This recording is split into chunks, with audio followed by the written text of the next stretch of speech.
Ambassador Rene, members of Cabinet, Chief Justice, members of the diplomatic community, members of the media, distinguished ladies and gentlemen.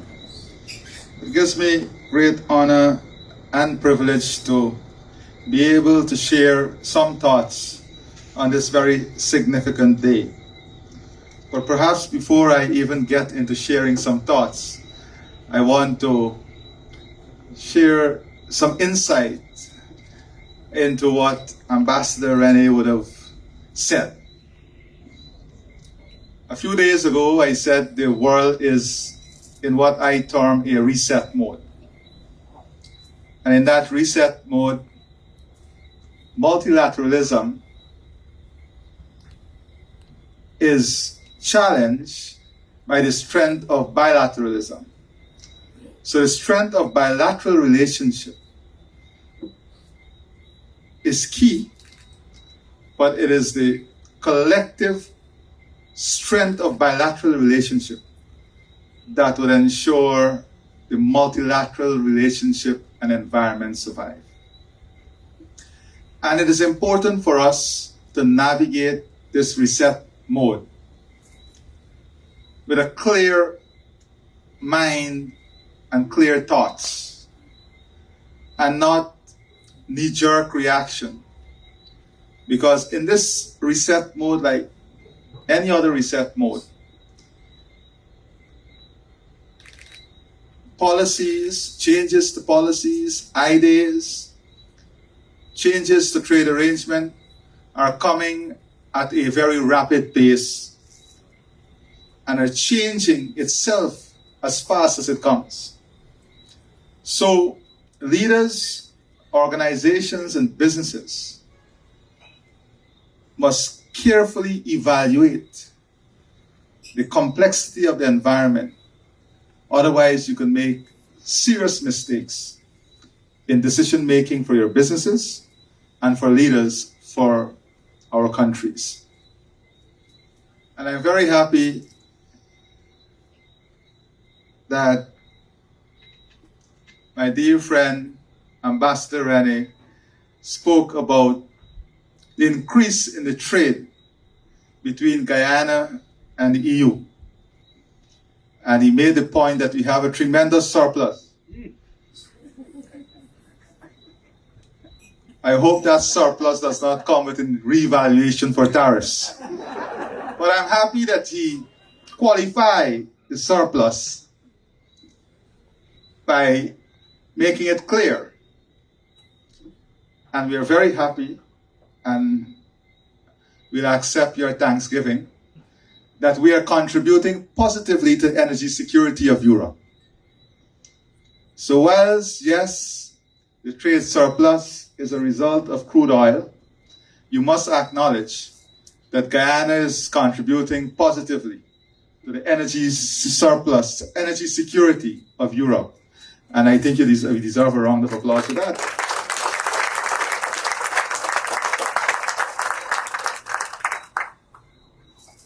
But what are we doing with the revenues from energy? And this is key. Because what Ambassador Rene would not have told you is that we have been working on a very elaborate trade program to build our capacity here in Guyana to access a more diversified market in Europe. Fresh fruits and vegetables and coconut water from Pomeroon. And we are very confident that with the type of infrastructure investment that we are putting in place for the agricultural expansion, especially in products like coconut water, and then the byproducts, that this also would be an important area for a trade expansion. But for us to realize this, it is important that we build the ecosystem with the phytosanitary requirements and all the other international certification. And we have been working with the European Union in ensuring that as we build out this capacity, we are building it within the ecosystem that will support the smooth export of these commodities. I would also like to say that over the last 3 years, we have enjoyed a very fruitful and respectful relationship between the EU and the government of Guyana. And a lot of that is because of the approach of the ambassador and the government. And that approach was to build partnership, enhance trust, and create opportunities. And those are the feature of the partnership that we've been able to develop. I've noticed, sadly so, that when the ambassador identified all those who contributed to the many delights we'll enjoy this evening, he did not make reference to a single man. I do not take that European men cannot cook or do not know their way around the kitchen. And if that is the case, I will definitely, Ambassador, wish to offer you some technical assistance from Guyana.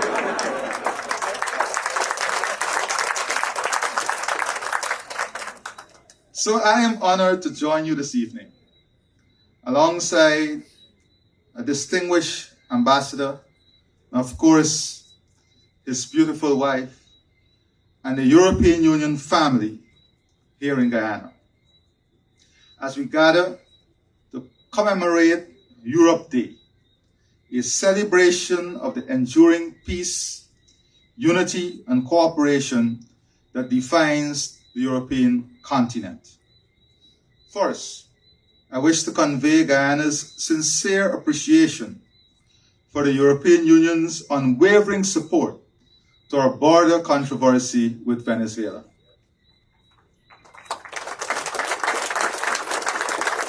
The EU's steadfast advocacy for the principles of international law, reinforced by the recent declaration of the International Court of Justice, affirms our long-held belief that differences must be handled through peaceful, legal channels rather than unilateral acts that threaten regional stability.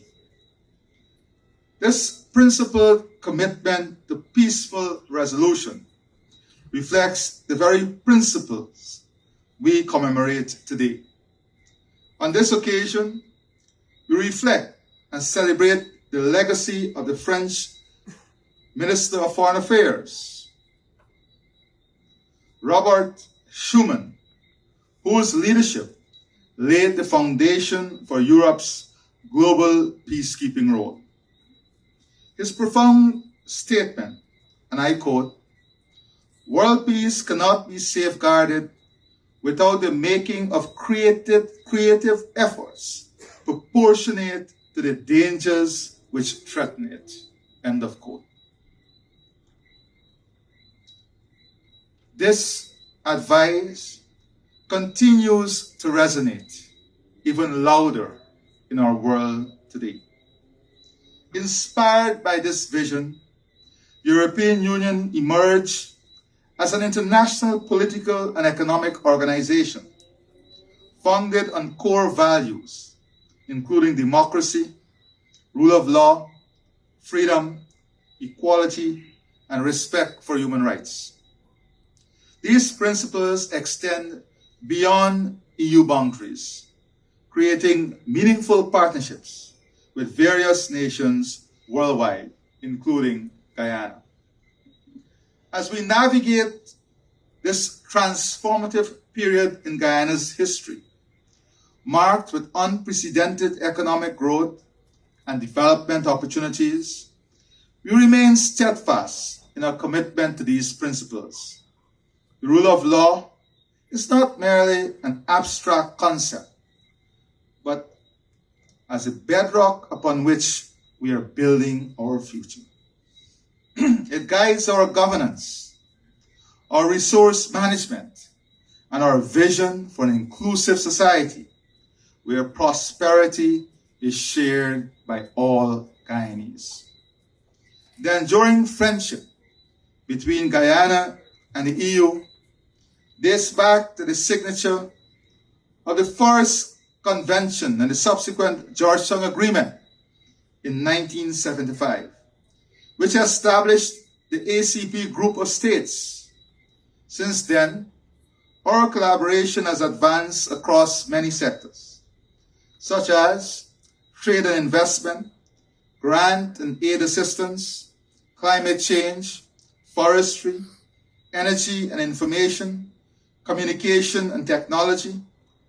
And furthermore, there were a number of notable developments that occurred last year, which exemplify Guyana and the EU commitment to maintain, strengthen, and evolve our partnership. Among these, Guyana became a signatory to the Samoa Agreement, joined the EU-LAC Digital Alliance, the announcement of KLM Royal Dutch Airline to commence direct flights between Guyana and Amsterdam in June 2025, the processing of the Schengen visas in Guyana, and the opening of the French embassy in Georgetown this year. Over the course of 53 years, our cooperation has undergone remarkable changes, from the EU's early role as a development agency that made important contributions to Guyana's infrastructure, to our current engagement through the Global Gateway Initiative. We've evolved into true partners, confronting common challenges. This evolution is exemplified by Guyana's deep appreciation for the EU's consistent support through grants and aid, investment and training, and capacity building, all of which have significantly contributed to the country's national development. As part of its development strategy, Guyana aspires to become a leader in healthcare delivery, with plans including the establishment of a vaccine manufacturing facility, highlighting the EU's commitment to Guyana's objective and our mutual interests in strengthening health systems to address global challenges.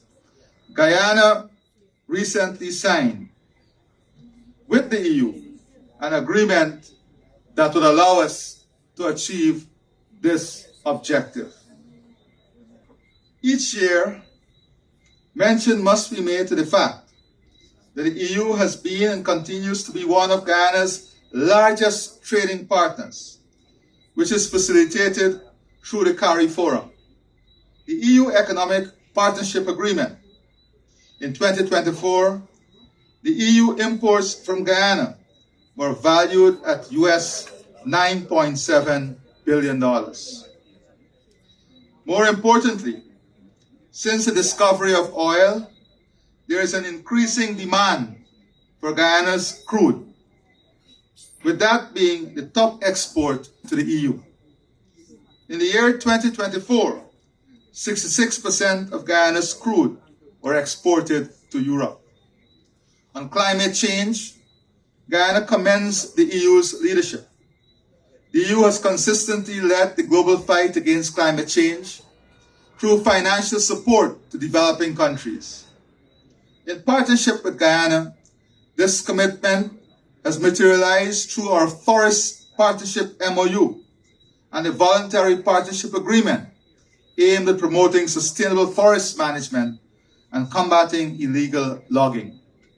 Like the EU's ambitious target to reduce greenhouse gas emissions by 55% below 1990 levels by 2030 and achieve carbon neutrality by 2050, Guyana is a net carbon sink.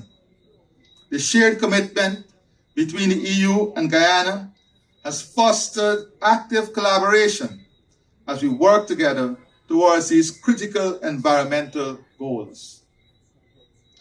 Excellency, you have certainly fulfilled the bold promises you made 3 years ago.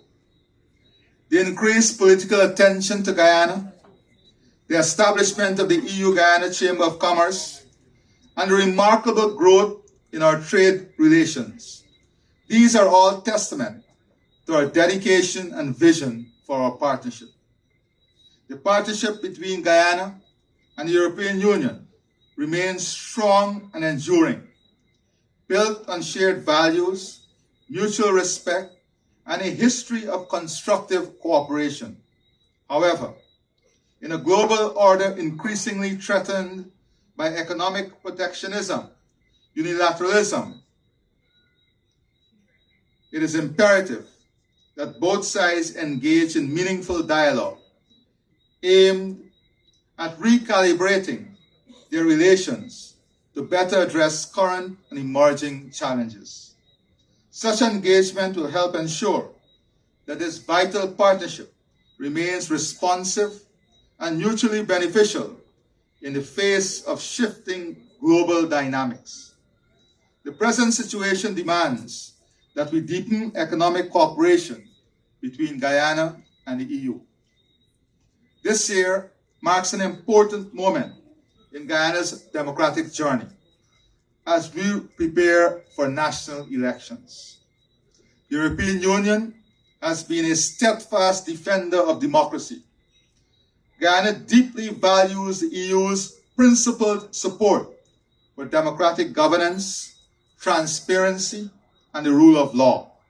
We look forward to welcoming an EU election observation mission to our upcoming elections and to continuing our collaboration in upholding democratic standards that serve the interests of all Guyanese. As I conclude, ladies and gentlemen, please join me in raising a toast to the European Union, to our enduring partnership, and to the values that bind us together. May our friendship continue to flourish for generations to come. I thank you and God bless all of you.